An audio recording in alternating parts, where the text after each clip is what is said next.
নমস্কাৰ বন্ধু বান্ধৱীসকল অসম টেটৰ এল পি আৰু ইউ পিৰ এক্সট্ৰা কাৰিকুলাৰ এক্টিভিটি বিশেষতঃ স্পৰ্টছ কালচাৰেল আৰু NCC থকা প্ৰাৰ্থীসকলৰ ডকুমেণ্ট ভেৰিফিকেশ্যনৰ কাম চলি আছে। গতিকে এইবাৰ যোৱাবাৰৰ তুলনাত যথেষ্ট বেছি সংখ্যক প্ৰাৰ্থী দেখা গৈছে। প্ৰায় 1800ৰো অধিক প্ৰাৰ্থী এক্সট্ৰা কাৰিকুলাৰ এক্টিভিটিৰ ক্ষেত্ৰত দেখা গৈছে।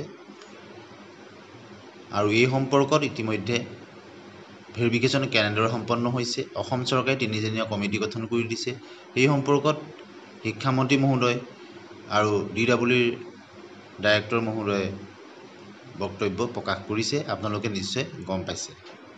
গতিকে আজি আমি আলোচনা কৰিম এই যে এক্সট্ৰা কাৰিকুলাৰ এক্টিভিটিত যি বৃহৎ সংখ্যক প্ৰাৰ্থীৰ তালিকা দেখা গৈছে, তাত সকলোখিনি দিশ চোৱাৰ পিছত কিমান সংখ্যক প্ৰাৰ্থী বাকী ৰ'ব। মুঠ পোষ্টৰ সংখ্যা হ'ল 5550টা। গতিকে 1800মান প্ৰাৰ্থী আছে। গতিকে সকলো ভেৰিফিকেশ্যন হোৱাৰ পিছত যদি 500+ প্ৰাৰ্থীও ৰৈ যায়গৈ, সিও এক্সট্ৰা কাৰিকুলাৰ এক্টিভিটিত কিন্তু যথেষ্টখিনি প্ৰাৰ্থী হ'ব। আৰু ইয়াৰ ফলত LP আৰু UP সকলো কেটেগৰীৰ ক্ষেত্ৰতে কাট অফত প্ৰভাৱ বিস্তাৰ পৰিবনে? আপোনালোকে এই সম্পৰ্কত কি ভাবে? সকলোখিনি দিশ চোৱাৰ পিছত জেনুইন প্ৰাৰ্থী যথেষ্টখিনি ওলাব। বিশেষতঃ NCCৰ যিসকল প্ৰাৰ্থী আছে আপোনালোকে নিশ্চয় জানে, NCCটো যথেষ্টখিনি প্ৰাৰ্থী আছে। স্পৰ্টছ আৰু কালচাৰেলৰ ক্ষেত্ৰতো বহুখিনি প্ৰাৰ্থী আছে। তাত সকলোখিনি ডকুমেণ্ট চোৱাৰ পিছত যিখিনি জেনুইন প্ৰাৰ্থী, যি প্ৰকৃততে নম্বৰ পাব লাগে, তেনে প্ৰাৰ্থী কেনে হ'ব, কিমানখিনি হ'বগৈ পাৰে। যদি আমি ধৰি লওঁ 500+ হয়, তেতিয়াওতো বহুখিনি প্ৰাৰ্থী। গতিকে তেওঁলোক মেৰিট লিষ্টৰ ক্ষেত্ৰত তেওঁলোকে পোনপটীয়াকৈ স্পৰ্টছ আৰু কালচাৰেলৰখিনিয়ে ধৰি লওক 5 নম্বৰ পাব, আৰু NCCৰ B থকাসকলে 3 নম্বৰ, C থকাসকলে 5 নম্বৰ পাব। গতিকে তেওঁলোকৰ টেটৰ নম্বৰ, অন্যান্য নম্বৰখিনিৰ উপৰিও এইখিনি নম্বৰ লাভ কৰিব। গতিকে তেওঁলোকে কাট অফত প্ৰভাৱ বিস্তাৰ কৰিবনে? ডেফিনেটলি কৰিব। যোৱাবাৰ মাত্ৰ আপোনালোকে যদি মেধা তালিকাখন চায়, প্ৰায় 40-45জনমানহে প্ৰাৰ্থী আছিলে extra curricular activity final merit লিষ্টত। গতিকে এইবাৰো আমি মেৰিট লিষ্ট প্ৰকাশ পালে গম পাম কিমান সংখ্যক প্ৰাৰ্থীয়ে এই নম্বৰটো লাভ কৰিছে।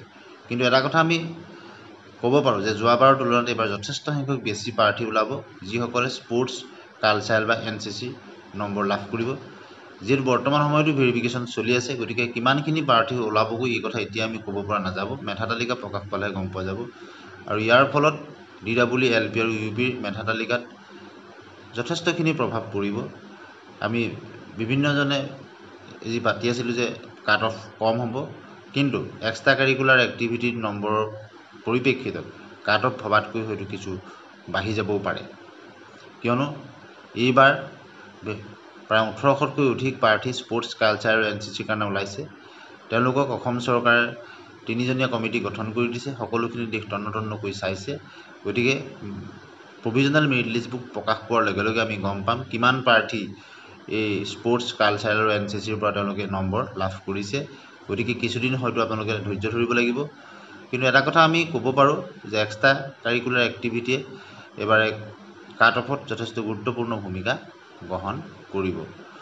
আৰু বহুতো প্ৰাৰ্থী জানিব বিচাৰি আছিলে যে জেনেৰেল কেণ্ডিডেটৰ কাৰণে কেতিয়াকৈ ভেৰিফিকেশ্যন হ'ব, যিহেতু এতিয়া এক্সট্ৰা কাৰিকুলাৰ এক্টিভিটিখিনিয়ে শেষ হোৱাগৈ নাই।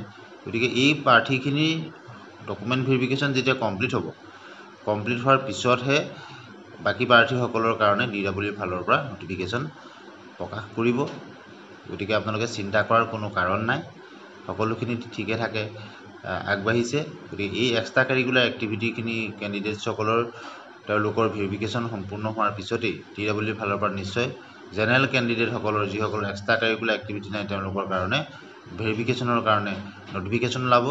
আপোনালোক আমাৰ চেনেলৰ লগত সংযুক্ত হৈ থাকিব। আমি এই সম্পৰ্কত অফিচিয়েল জাননী পোৱাৰ লগে লগেই আপোনালোকক জনাবলৈ চেষ্টা কৰিম। প্ৰথমবাৰৰ কাৰণে চাইছে যদি চেনেলটো ছাবস্ক্ৰাইব কৰি দিব, ভাল পালে লাইক আৰু শ্বেয়াৰ কৰি দিব। ধন্যবাদ।